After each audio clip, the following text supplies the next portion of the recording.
Welcome to my list fairy. Today we're gonna rank the top 5 most underrated characters in Breath of the Wild, according to me. Just my opinion. To clarify, when I say underrated character, I mean characters who don't get as much love as others, even though they are really special in their own way and deserve praise. To start off our list, at number 5, we have King Dorephan. King Dorephan is the ruler of the Zora. He has ruled Zora's domain for 200 years and actually met Link during the Great Calamity. To me, what makes him extraordinary is the lore behind his time during the war. According to the lore discovered through the stone monuments, King Dorephan's achievements were great and honorable. A guardian entered Zora's domain from upland Zorana, and while all soldiers struggled against it, the king faced it bravely and threw it into a ravine, shattering the guardian to pieces, earning the trust and respect of the Zora. If you pay close attention to his forehead, you can see the scar from that battle. While King Dorephan is generally liked by Breath of the Wild players, his bravery in combat is rarely mentioned, so that earns him this spot on the list. At number 4, we have Grunte, a half Hylian, half Sheikah merchant, son of researchers Robbie and Jaren. At first glance, you might wonder why he's on the list, and to be honest, he hasn't done anything extreme to earn this spot, but I think his character has a cool backstory that isn't appreciated enough.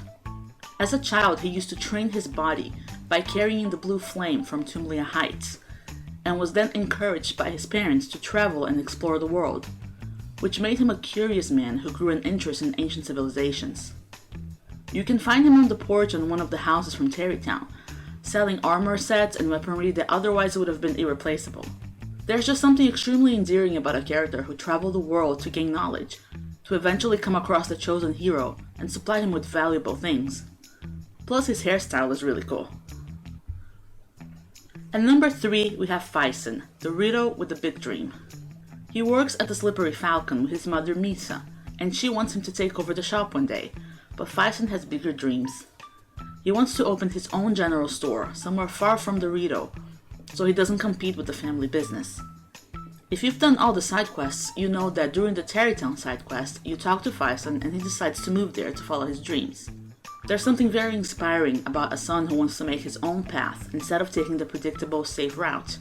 It's also very rewarding to visit his own store and see his life dream accomplished. This character is a great role model and needs more love.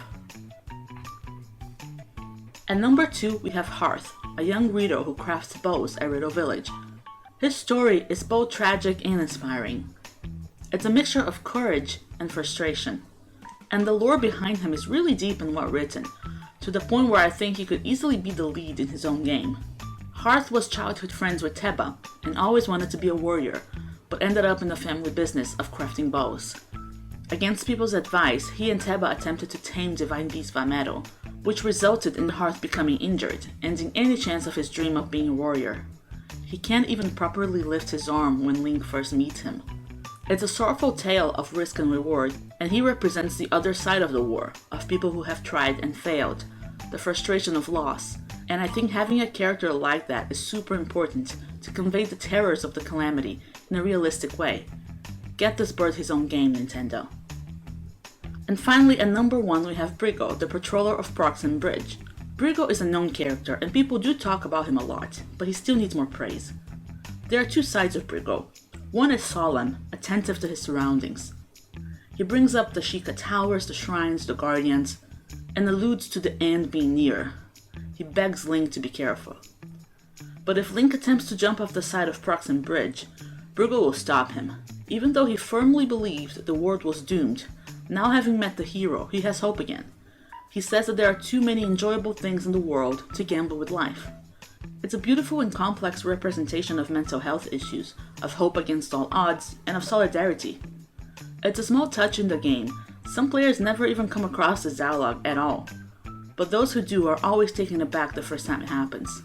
Fun fact, he is named after Kevin Briggs, a now retired California Highway Patrol officer who became famous for convincing people not to jump from the Golden Gate Bridge.